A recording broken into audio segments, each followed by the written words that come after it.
Good evening, everyone. I'm Courtney Stump, and I love grilled chicken. So my project started actually this summer when I was at a friend's cabin in Montana, and I was grilling up a lot of chicken for a lot of people, and I remembered my freshman biology teacher, Miss Cameron, telling me about how when we grill meat, there are carcinogens that are created. I decided to do some more research about this, and I found out that there are two major classes of carcinogens in grilled meat: heterocyclic aromatic amines and polycyclic aromatic hydrocarbons. My experiment eventually focused on the polycyclic aromatic hydrocarbons, or PAHs, and I wanted to investigate the effect of the actual method of grilling on the concentrations of these compounds in the meat. After doing just a little bit more research, I found out that I really couldn't do this experiment in my kitchen at home, and so I called up Dr. Stephen Sylvester at Washington State University in Vancouver and asked him if I could use his facilities and his equipment to do my project. This led to the creation of my project, the effective grilling method of concentrations of 7 carcinogenic polycyclic aromatic hydrocarbons in grilled chicken breast. Before I even start, I'd like to give my sincere thanks to Dr. Stephen Sylvester for all of his help, his time, allowing me to spend over 80 hours in his lab working on my samples and doing my project, and answering all of my emails about all of the questions I was having about what was going on in my experiment. And then I'd also like to thank the M.J. Murdoch Charitable Trust for donating equipment to Washington State University that was vital to my project. A polycyclic aromatic hydrocarbon, or PAH, is basically fused rings of carbon and hydrogen. These rings have delocalized electrons, so they're kind of like benzene rings in that way, but they're also a little bit different. They're mainly found in coal tar, factory emissions, as well as cigarette smoke. In fact, PAHs are considered to be some of the prime carcinogens in cigarette smoke. Some PAHs are more simple than others. For example, naphthalene is a relatively simple PAH with only 2 fused rings, whereas indenopyrene is a much more complicated PAH with many more rings. You may be wondering how these actually cause cancer. And the interesting thing is that the PAH itself is actually not carcinogenic. In fact, it's a metabolic byproduct of the PAH that is carcinogenic. What happens is that when PAHs are ingested, they go through a metabolic process, and then they're transformed into PAH diol epoxides. These then covalently bond with DNA in between the nucleotide bases of the DNA, and it's called intercalation is what that process is called. And this leads to gene mutations, DNA mutations that cause cancer. The major kinds of cancer that are associated with PAH ingestion are colon cancer, pancreatic cancer, and breast cancer. My hypothesis then for my experiment was that chicken grilled on the Traeger smoker barbecue would have the highest total average PAH concentration, followed by chicken grilled on the open propane grill, on the silicone grill mat, then to the stainless steel pan, and I assumed that that raw chicken would contain no or very, very few PAHs whatsoever. There were a lot of steps to my procedure in actually coming up with this final procedure. I started out using procedures from other papers, but I found that I was really only getting about 10% recovery of my analytes from my standards. So I did a lot more research and a lot more reading of the literature, and I combined a lot of procedures and aspects of procedures from many, many articles, and created my own procedure that was really what I found to be the best way to extract PAHs from chicken tissue. The first step, though, was the actual grilling of the chicken. And what I did was I just bought whole Foster Farms chickens and cut off the breasts, maintaining the skin, and grilled them under controlled conditions to 80 degrees Celsius internal temperature. As you can see, there was some difference in qualitative data between the chicken pieces. For example, chicken grilled on the Traeger smoker barbecue tended to have more charring than like chicken, for example, grilled on the stainless steel pan or just from the open propane grill. The next step was microwave-assisted extraction. I came across this actually as I was sitting in the lab during one of those days when I was having a lot of trouble getting something out of the machine that I was using, and I was having trouble finding my analytes, and I just turned around and I saw this big blue box. And I said, Dr. Sylvester, what's this big blue box? And he explained to me that it's a microwave-assisted extractor, which is basically just a giant chemical pressure cooker. I did some more research about this because I thought maybe I could use that, and it turns out that I could.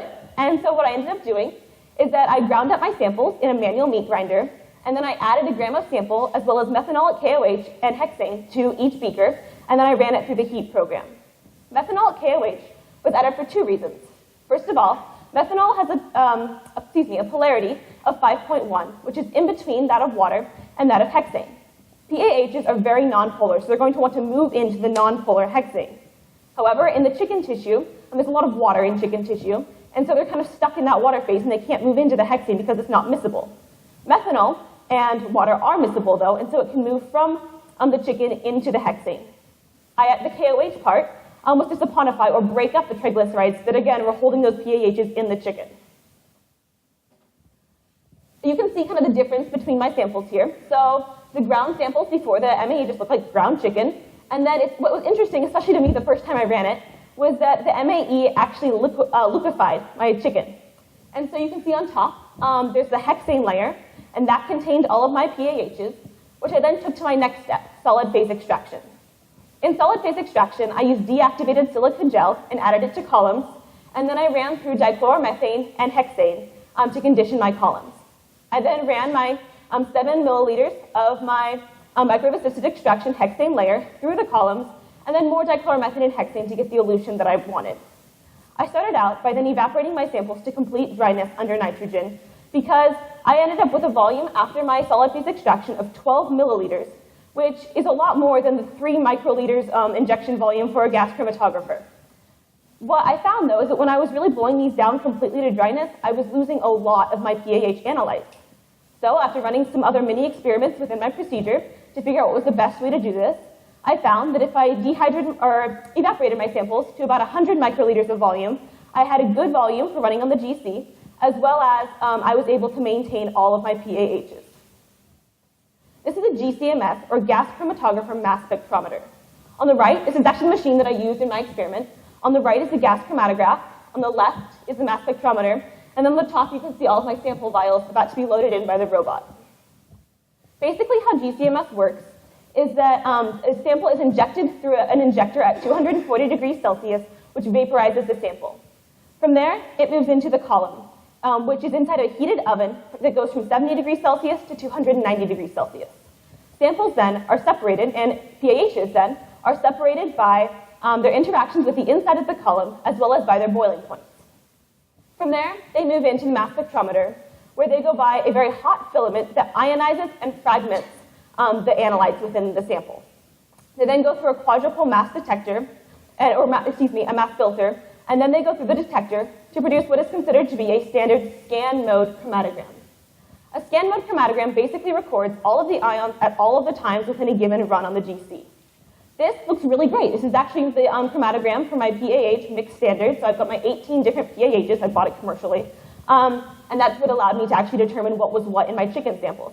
And so for a standard, it looks very nice. I've got very well-defined peaks. I can see my different ions. It's well done. When I ran these with the chicken samples, however, it was very difficult to determine because there's so much happening in the chicken. I kind of get like a squiggly line and a couple peaks that usually turned out to be like cholesterol. And it wasn't really what I was looking for. So to solve this problem, I wrote a select ion mode, or SIM mode, program for the GCMS that told the GCMS to look for these specific ions within these specific retention times to target these specific PAHs. With that, I got 4 lines of evidence showing that a certain peak was actually the compound that I was looking for.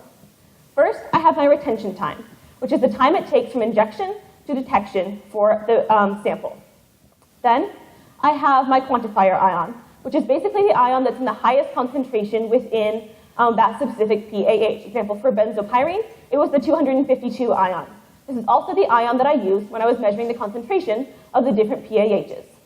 Then I had the qualifier ion, which for benzopyrene happened to be 250, and it was just another ion that happened to be present in the sample. It was always present with benzopyrene in the same ratio to 252. That was my 4th line of evidence then, was the ratio between the 250 and the 252 ions. With those 4 lines of evidence, I could be very confident that the peak that I was clicking on really was the PAH that I was looking for.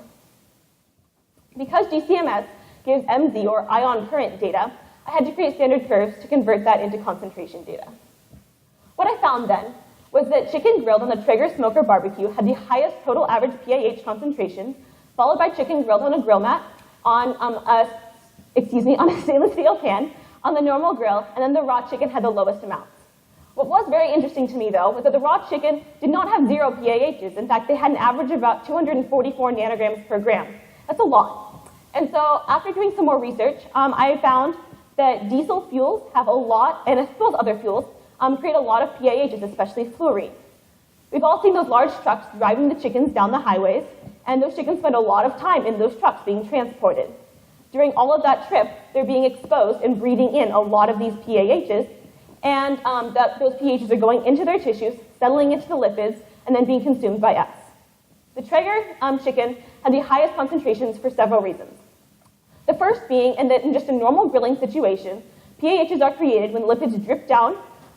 When they're melted, they drip down into the flames. They're incompletely combusted, come up as smoke, and then settle back down onto the chicken.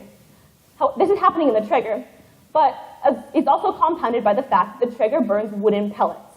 Wood is a relatively dirty biological fuel in that it does not completely combust very well. There's a lot of smoke created when there's wood fires, right? And so there's PAHs created from that are also settling on the chicken as well. I also examined the effective grill method on this, just the individual PAHs, and most of them followed the exact same trend as the total average PAH, but I wanted to point out that there was a lot of fluorine in the chicken grilled on the grill mat. My general conclusion then was that in order to create the lowest total average PAH concentration in chicken, grilled chicken, it should be grilled on a simple propane grill as opposed to like a Traeger smoker barbecue. I have a lot of future plans for my experiment though. I noticed from the very beginning that I was having a hard time getting complete homogenization with just the manual meat grinder, no matter how many times I ground up the chicken.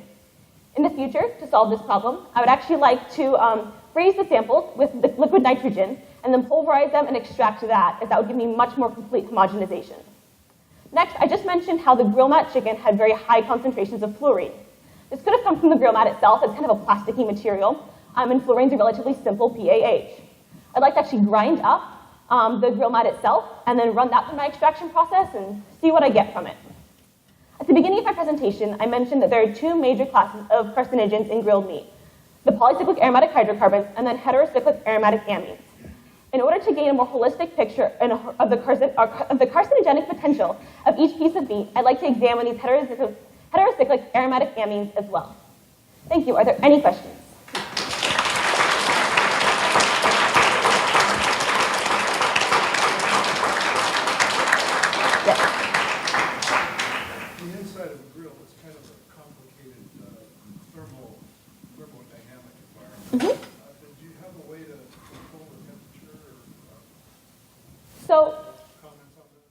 So the question was basically, how did I control my grilling procedure, right? And so first I started with the actual chicken. I'll go back to that initial slide to start. All the chickens were bought from Foster Farms and cut in the same way. But as far as the actual grilling goes, what I would do is I would turn on the grill on high heat for 15 minutes, and then I'd turn it down to about medium heat for 5 minutes, and then put my chicken on. I also used an infrared laser thermometer to measure the surface temperature of each of the bars of the grill. And each time I ran my trials, it was about 700 degrees Fahrenheit each time. So I knew that I was maintaining a relatively constant temperature for the actual grill surface itself. However, there are variations for sure, and I was okay with that. I grilled each piece of chicken to 80 degrees Celsius, definitely, and I had each probe in the same way. I actually inserted it horizontally so that I made sure the probe was in the middle of the chicken. I did experimentation with that as well to figure out what was the best way to do that. But the point of my experiment for me was to show how the different grill methods in real life are going to affect the PAH concentrations. And so there were probably, in fact there were, like 1 or 2 pieces of chicken that might have experienced more of a flare-up than another piece, but that's what happens in real life too when we're grilling meat. And sometimes one steak or one piece of chicken is more charred than another piece, even in the same grilling batch, and definitely between day to day it varies a lot. And so while there were some variations in my grill method, despite my attempts to keep it constant, I was perfectly fine with that, as it really reflected the real life happenstance of what happens when you're grilling chicken. This question is the charring that's bad. That's a really great question. And so as far as PAHs go, yes and no. So the charring is an example of where lipids are incompletely combusted. I mean, charring is essentially just like burned up particles. And so that's where things are being combusted, but clearly not completely, because those burned up particles are still left. And so there are definitely some PAHs created there, yes. Mm-hmm. Did you learn anything in the process of trial and error going through this with your PAHs that would help in your study or a future study of your HAAs? Most definitely. First of all, I learned a lot about actually just how to work in a lab. I'd never worked in a lab before. I'd never used a lot of the materials that I did, and so there's just that initial, just for a personal connection there, and that I learned a lot about how to conduct an experiment. What I'd actually like to do, so all the written down and recorded procedures for finding concentrations of HAAs and PAHs are very different. So the ways to actually find them are extremely different. And part of what my goal actually is for the next phase of my project is to find a procedure that can find both of them in the same steps. And so while I found a way to really find the PAH as well, likely it's not going to work out that well for the HAAs, otherwise someone would have done it. But my hope is that I can actually use that microwave-assisted extraction extract from the hexane layer, and then use that and maybe run it through a slightly different extraction process, or change the extraction process that I have now and still find the PAHs, as well as be able to detect the HAAs, so you can find all of the information in one fell swoop. Okay, so you mentioned that you lost your analyte when you were back concentrating your sample. Do you have any idea of what was going on, where it was going? Most definitely. So what I was doing was actually I was evaporating my samples to complete dryness under nitrogen and heat. And PAHs are relatively stable compounds. However, to be completely honest, when I was waiting for 45 minutes to an hour for my samples to completely blow down, I wasn't always checking my samples every 5 seconds to make sure when they had exactly been blown down. And so likely some of them have blown down on for, I would check them every 3 minutes. So maybe they've been blown down on for about a minute after they'd actually been completely evaporated. And between, not really the heat necessarily, but the actual blowing down of the air and just the pressurized air onto that extract would actually blow away the PAHs into the air. Mm-hmm. So why is it that raw chicken has at least some form of PAHs, and is there a relative scale of what's considered a high amount or relatively low? Okay, so the raw chicken has a lot of PAHs. As I talked about kind of it's because of the environmental exposure of the chicken.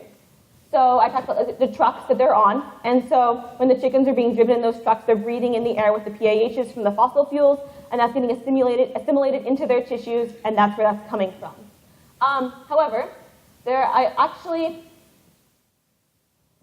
it's interesting, it's the question about so he asked also, is there like an accepted level for what's considered safe or not? And is it talking about raw meat or grilled meat or both?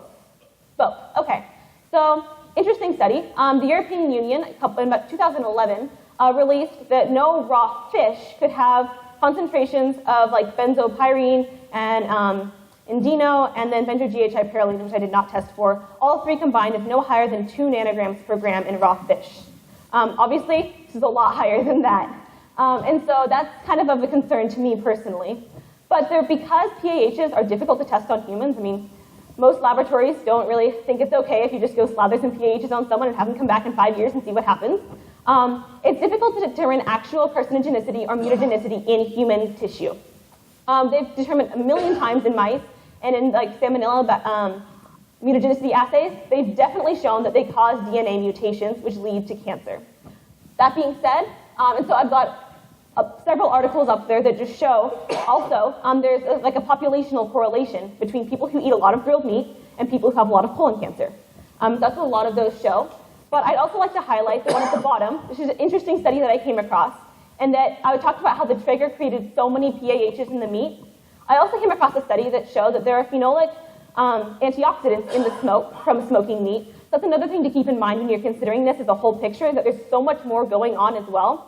So while I'm a little bit concerned about how many PAHs are in the meat, I can't really make a judgment to say that you will definitely get cancer if you eat this number of PAHs. Okay. Thank you. Time's up.